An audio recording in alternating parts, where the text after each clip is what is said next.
Ustadz, sekiranya seorang itu sering melakukan dosa, dalam masa yang sama dia mohon ampun juga pada Allah.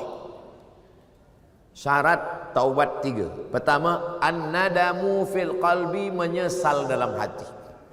Yang kedua, al-iqraru bil lisani, diucapkan dengan lidah, astaghfirullah. Agak panjang, astaghfirullahalazim. Lebih panjang, astaghfirullahalazim alladzi la ilaha illa huwal hayyul qayyum wa atubu ilaih. Lebih panjang, Allahumma anta rabbi la ilaha illa anta khalaqtani wa ana 'abduka wa ana 'ala 'ahdika wa wa'dika ma stata'tu a'udzubika min syarri ma sana'tu abu laka bi ni'matika 'alayya wa abu bi dhanbi faghfir li fa innahu la yaghfiru dzunuba illa anta. Saya belum hafaz, gerak-gerakkan aja mulut. Menyesal dalam hati, ikrar dengan lisan. Yang ketiga, al-itmaru alla ya'uda ilaihi abadan, bertekad kuat tidak akan kembali kepada dosa. Orang yang lebih mendulukan istighfar di mulut daripada menyesal di hati, menyesal dulu baru mulut. Siapa yang mulutnya dulu beristighfar, belum ada menyesal di hati, kal mustahzi, seperti orang yang mengejek, mengolok-olok Allah SWT.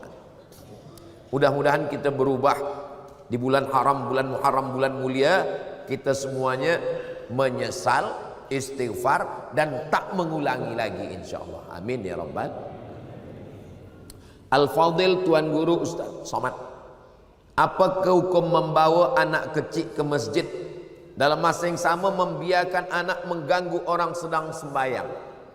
Ada namanya sobi, ada namanya mumayyiz, ada namanya amrat, ada namanya baligh. Baligh dah menimpi, dah balik. Amrat dah tumbuh tipis, tipis macam saya ni lah, tumbuh tipis. Mumayyiz sudah boleh membezakan mana makanan, mana kotoran. Sabi belum boleh membezakan. Jadi kalau budak kecil dia agak ribut, menjerit, kita katakan dia diam, ini mumayyiz. Tapi bila kita cakap begini, dia pula balik begini, itu sabi. Yang kita bawa ke masjid ni yang mumayyiz. Sebab yang sabi ni dia tak terkendali. Ayah dia takbiratul ihram, dia pun berkata game dah mula. Pak cik di samping ni, sebelah ni sembayang, dia letak cermin mata dia di bawah. Manakala ayah ni sembayang, budak ni berlari. Setiap budak ni berlari, pak cik ni kata dia takut terpijak. Lepas sembayang, assalam, tak sampai salam kiri, assalamualaikum, anak engkau ni. Jadi yang kita bawa ni yang mumayyiz. Yang sobi tak boleh terbawa. Berapa umur mumayyiz ni? 4 tahun, 5 tahun. Tengok budak. Berapa budak? Ada pula puan bercakap, saya Pak Ustaz, jangankan anak, laki saya pun belum mumayyiz lagi. Na'udzubillah. Apa hal ni? Ini. Jadi kita bawa. Nah, mumayyiz ni di mana sop dia? Budak yang mumayyiz belum akil balik, dia sebenarnya tidak memutus saf kalau cukup 2 syarat. Jadi kalau ada orang sembahyang, dia letak anak dia di sebelah, sebenarnya budak ni tak memutus saf.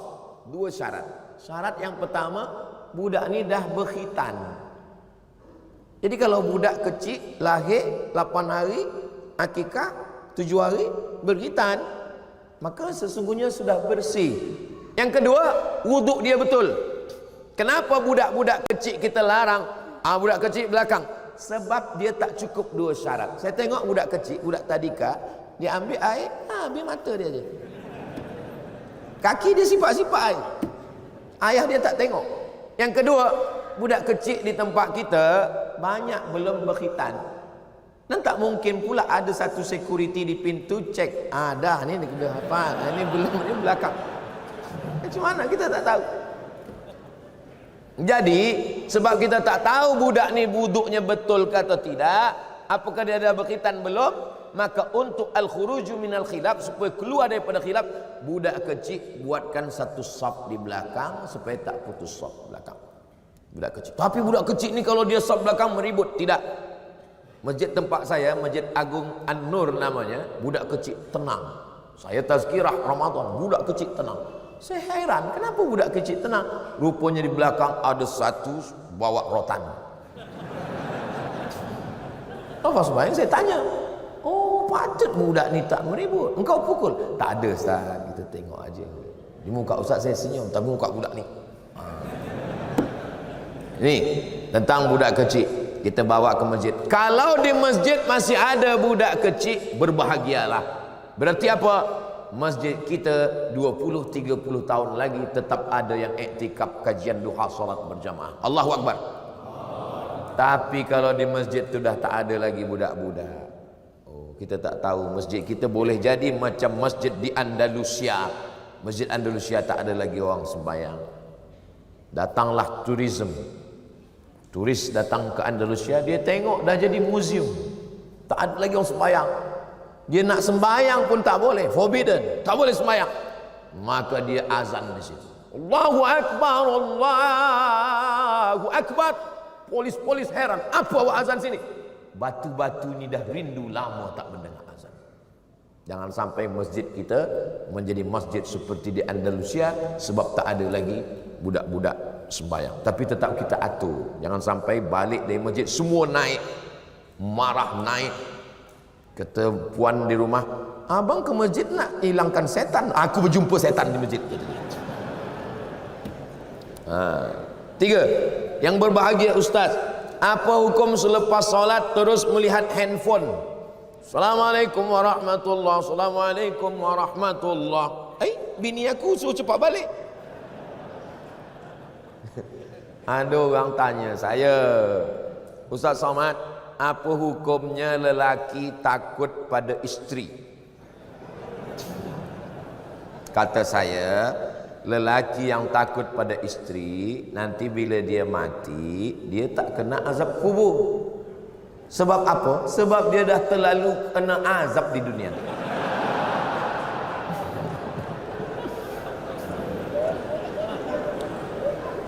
Yang ini tak usah ingat, yang lain tadi aja ingat. Sembayang tu apa? Apa sembayang itu? Aqwalun, ucapan, maknanya Al-Fatihah, rukun. Wa af'alun, perbuatan, tegak, mengangkat tangan, ruku, i'tidal, sujud, duduk antara sujud, salam, tasyahud. Mufattatahatun bitakbir, dibuka dengan takbiratul ihram. Wa muhtatamatun bitaslim, ditutup dengan salam. Itulah sembayang. Assalamualaikum warahmatullahi, Assalamualaikum warahmatullahi. Sembayang dah selesai. Tapi dia tak ikut sunnah. Sunnah paling elok doa. Bila doa yang paling afdal ya Rasulullah? Ba'dal maktubah, ba'dal faridah, selepas solat fardu berdoa, berzikir dulu. Astaghfirullahaladzim, subhanallah, subhanallah, subhanallah, alhamdulillah, alhamdulillah, Allahu Akbar, Allahu Akbar. Habis itu berdoa. Kenapa tak berzikir? Bila kita berzikir, malaikat-malaikat turun. Malaikat menengok orang berzikir, memanggil malaikat yang lain, halummu ila hajatikum. Inilah yang kamu hajatkan, yang kamu cari-cari. Malaikat pun ikut berzikir dan mengaminkan doa. Doa kita itu pun diaminkan.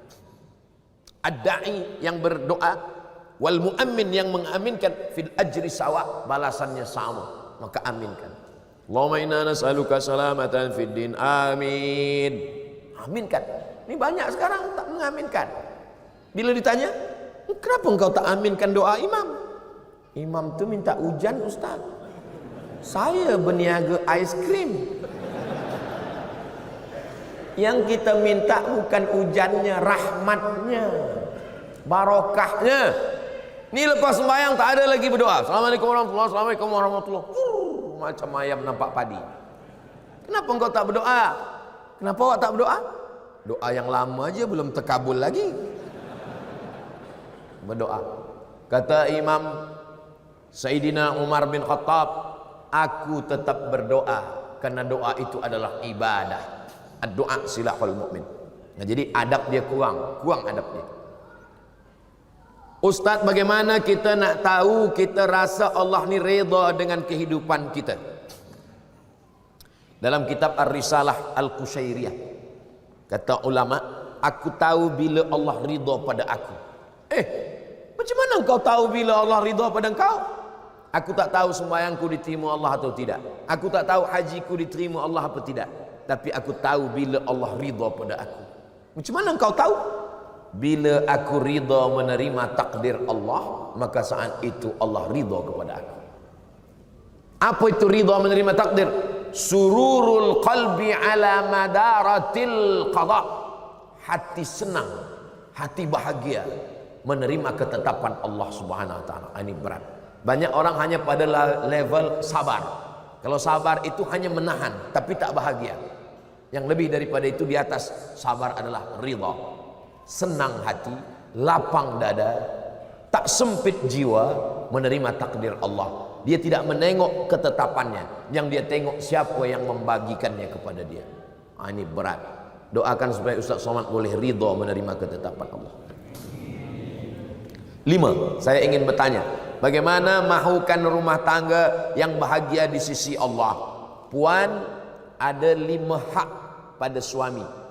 Tuan, ada 5 kewajiban. Kalau dilaksanakan, insya Allah kita boleh bahagia. Pertama, bagi makan. Yang kedua, bagi pakaian. Yang ketiga, bagi tempat tinggal. Yang keempat, bagi pendidikan. Yang kelima, bagi perhatian. Sebab perempuan ni nak diperhatikan. Dia tak pernah memuji saya, Ustaz. Ada orang lain yang puji, hati saya terpaut. Kenapa engkau jalan dengan dia? Dia dah macam abang saya, dia dah macam saudara saya. Berawal dari macam-macam, berawal dari macam, berakhir jadi macam-macam. Maka kalau kita jaga ini, insya Allah. Khuliqatil mar'atu min dhila'. Perempuan ini diciptakan dari tulang rusuk. A'wajuha a'laha. Tulang rusuk yang paling bengkok bagian atas, itulah perempuan. In akhadta aqamtaha kasartaha. Kalau kau nak paksakan dia lurus, dia akan patah. Bila kau ikut, kau akan jadi bengkok. Ustaz, kalau ikut bini, Ustaz bengkok. Maka pandai-pandailah kita. Maka insya Allah, siapa orang yang paling baik di antara lelaki ini? Khairukum khairukum li ahli. Orang yang paling baik di antara kamu, orang yang paling baik kepada istrinya. Jadi kalau ada tuan-tuan yang paling baik di masjid, khusyuk solat, tapi kasar, cakap, caci maki, sumpah serapah. Kalau dia pergi dengan kawan, kawan ni bawa air, tumpah air, dia senyum. Tak apa, tak apa, kita ambil air lagi. Tapi kalau bini tumpah, mana mata? Bila sakit, bukan kawan datang, bini lah yang datang. Sakit di hospital, bini datang, suap. Makan ya bang, sabar bang, sabar. InsyaAllah sebelum hari Jumaat selesai ni, insyaAllah. Bila kita baik, dia suap baik. Tapi bila kita kasar, makan. Dah sakit, tak mati-mati pula lagi. Betul tak puan? Betul kata puan. Rasa puas hati saya pagi ni, Ustaz. 6. Zaman saya muda-muda dulu selalu tinggalkan sembahyang. Bagaimana nak mengqadaknya, Ustaz? Selepas satu sembahyang qadak. Lepas zuhur qadak zuhur. Usalli fardhu zuhri 4 rakaatin qadaan. Lepas asar qadak asar. Tapi untuk asar jangan qadak di masjid, di rumah. Bila kita qadak di masjid, nanti kawan berbisik, siapa ni? ISIS. Sesat ni. Dia tanya pula, sembahyang apa engkau? Mana ada sembahyang sunat? Siapa ajarkan engkau? Ustaz Somad. Aku dah cakap lama, Ustaz tu sesat. Maghrib, usalli fardal maghribi 3 rakaatin qadaan. Bukan maknanya saya bagi makna qada ni kita ringan-ringankan saja sembahyang. Jam sikit tak sembahyang, mengantuk sikit tak sembahyang. Maknanya supaya kita jaga jangan sampai tinggal sembahyang. La kafarata laha illa dzalik. Sembahyang tak boleh ditebus dengan puasa. Sembahyang tak boleh hapus dengan umrah. Illa dzalik, mesti dengan sembahyang. Sepakat 4 mazhab ittifaq. Hanafi, Maliki, Syafi'i, Hambali, sembahyang mesti diqada. Tapi kata ustaz kami tak perlu qada. Ibnu Taimiyah kata, Ibnu Taimiyah tak perlu qada, istighfar saja. Tapi dia keluar daripada 4 mazhab. Kita pakai 4 mazhab, wajib diqada. Tapi jangan sebab tazkirah di Bukit Jelutong ni esok semua office kosong. Kemana semua? Semua mengqadha. Qadha tu lepas satu sembahyang qadha. Berapa tahun tak sembahyang? 10 tahun. 10 tahun qadha. Lepas satu sembahyang. Bila saya mati setahun mati, alhamdulillah selesai insya-Allah. Begitu cara qadha. Ustaz, adakah berdosa orang yang bekerja di tempat yang ada jual minum arak? Kalau ada orang jual arak, kita mesti tegah, kita mesti larang. Kita bukan ikut di dalam. Kata kita ikut berdalam bersyubhat. Nanti bila kena azab, kita pun ikut kena azabnya. Mana dalilnya? La ta'murunna bil ma'ruf, ajak orang buat baik. Wala tanhauna 'anil munkar, larang buat munkar. La yusikanna ayyab'atsallahu 'alaikum iqaban. Bila kau tak larang, maka nanti Allah turunkan azab, kamu pun terkena azabnya. Summa tad'unahu, kamu berdoa, selamatkan aku, fala yustajabu lakum, doa kamu tak dikabulkan Allah. Man ra'a minkum munkaran, kalau kamu tengok orang jual khamar, tegah dengan apa? Biadih, dengan tangan. Fa illam yastati, kalau tak sanggup, fa bilisani, dengan lisan. Kalau tak sanggup, fa biqalbi.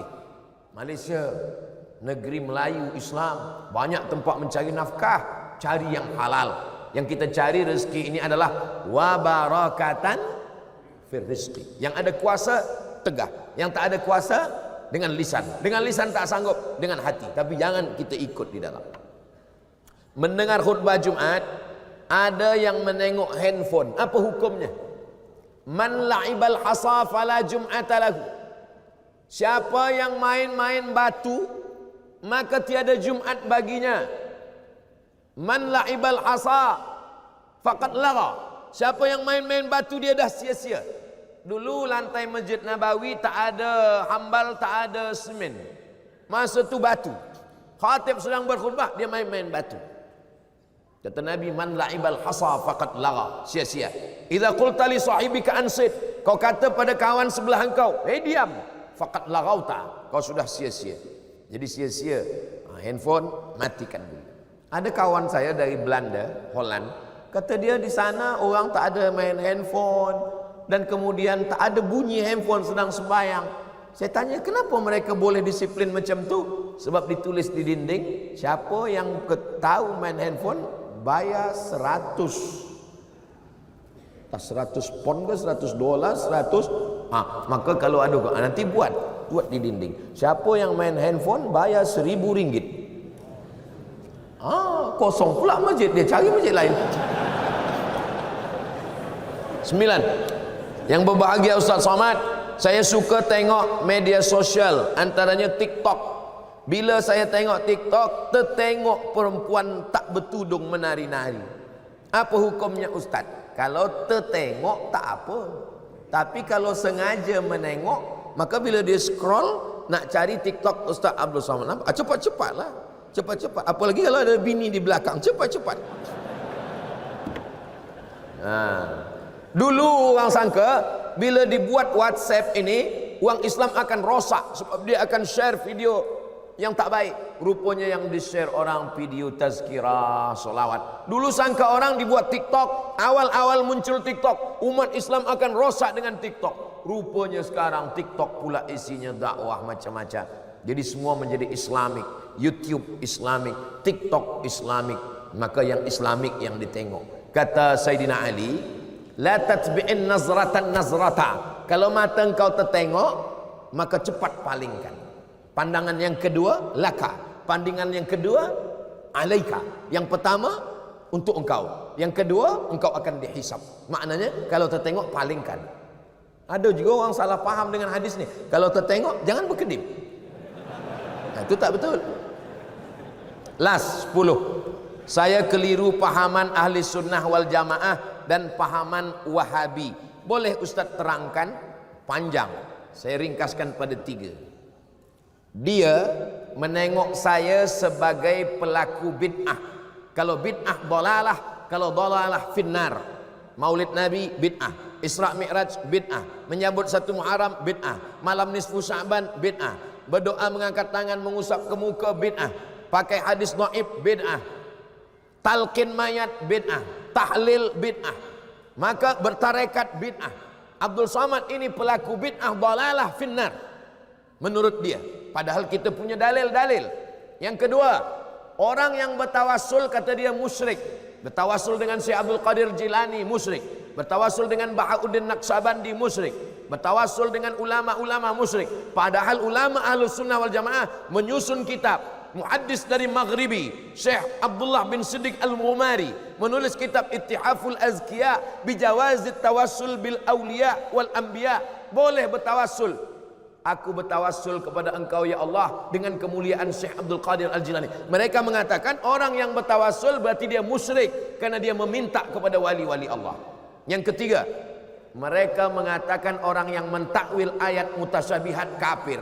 Sedangkan Asy'ariyah mentakwil ayat mutasyabihat. Ar-Rahman 'alal arsy istawa. Allah duduk di atas aras.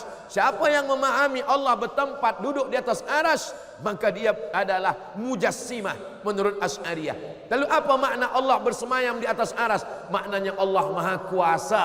Kata dia tak boleh ayat ini ditakwil. Siapa yang mentakwil ayat berarti kafir. Itulah percanggahan yang membuat kita tak boleh bersatu. Dia tengok saya sebagai pelaku bid'ah, dia kata saya ni sebagai orang musyrik kerana bertawassul, dia katakan saya ni sebagai orang kafir kerana saya mentakwil ayat. Maka tak boleh kita bersama sebab ada 3 perbezaan yang amat sangat mendasar. Di akhir majlis mari kita sama berdoa kepada Allah. Mudah-mudahan Allah berikan kebaikan-kebaikan muharram untuk kita semua. Allah jaga keluarga kita, negeri kita, baldatun thayyibatun wa rabbun ghafur. Ala hadhihi niyah wa kulli niyatin salihah. Al-Fatihah. A'udzu billahi minasy syaithanir rajim. Bismillahirrahmanirrahim. Alhamdulillahi rabbil alamin arrahmanir rahim maliki yaumiddin. Iyyaka na'budu wa iyyaka nasta'in. Ihdinas siratal mustaqim. Siratal ladzina an'amta 'alaihim ghairil maghdubi 'alaihim waladdallin. Amin. Allahumma salli ala sayyidina Muhammad wa ala ali sayyidina Muhammad. Assalamu alayka ya Rasulullah. لا تدع لنا في مقامنا هذا وفي ساعتنا هذه ذنبا إلا غفرته. Ampunkan segala dosa-dosa kami ya Allah. Wala aiban illa satartah. Tutupi segala aib cacat kekurangan kami ya Allah. Wala maridan illa syafaitah. Saudara kami yang sakit berikan kesihatan, kesembuhan ya Allah. Wala mayitan illa rahimtah. Orang tua kami, sahabat kami yang sudah mendahului kami, guru-guru kami, jadikan kuburnya taman-taman surgamu ya Allah.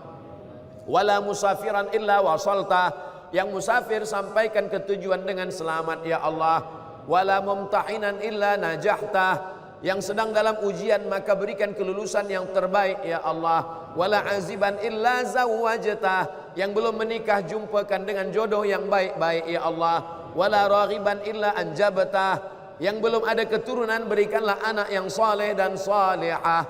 Wala hajatan min hawaijid dunya wal akhirati laka ridha wa lana fiha salah illa qadaitaha wa yassartaha. Segala hajat dunia, hajat akhirat baik bagi kami dan engkau ridha, maka tunaikanlah ya qadiyal hajat. Engkau yang menunaikan segala hajat. Ya rafi'ad darajat. Engkau yang mengangkat segala darajat. Allahumma aftah lana abwabal khairi wa abwaban ni'mah wa abwabal barakah. Bukakan untuk kami pintu segala kebaikan, nikmat dan barakah. Allahumma ja'al hadzal balada baladan amina. Jadikan negeri Melayu, negeri Islam ini negeri yang aman dan damai. Allah marzuqna imaman adila. Berikan kami pemimpin yang adil ya Allah. La tusallit alaina bidzunubina man la yakhafuka wa la yarhamuna. Jangan hukum kami kerana dosa kami, lalu kau angkat pemimpin yang tak takut pada engkau dan tak sayang pada kami. Allahumma ja'alna minal mutahabbina bijalalik. Jadikan kami orang yang berkasih sayang hingga ke surga. Wa adkhilnal jannata ma'al abrar. Di waktu duha di bulan yang baik kami bersama dengan orang baik di tempat yang baik. Satukan pula kami bersama orang paling baik. Sayyidina Muhammad sallallahu alaihi wasallam. Allahumma ja'al akhir kalamina. Jadikan akhir kalam kami manakala ajal datang, malaikat maut mencabut nyawa kami, kalimah yang keluar dari mulut kami la ilaha illallah Muhammadur Rasulullah sallallahu alaihi wasallam. Kalimat haqqin 'alaiha nahya wa 'alaiha namutu wa biha nub'atsu insyaallah. Rabbana atina fid dunya hasanah wa fil akhirati hasanah wa qina adzabannar. Wa sallallahu ala sayidina Muhammad wa ala alihi wa sahbihi wasallam. Walhamdulillahi rabbil alamin. Taqabbalallahu minkum minna wa minkum taqabbal ya karim. Terima kasih segala perhatian. Mohon maaf segala kekhilafan dan kesilapan. Aku qauli hadza astaghfirullah li wa lakum. Saya akan kembali ke Sumatera, ke Indonesia, ke Riau. Kita tak pernah berpisah kerana kita selalu bersama dalam doa, saling mendoakan. Wassalamualaikum warahmatullahi wabarakatuh.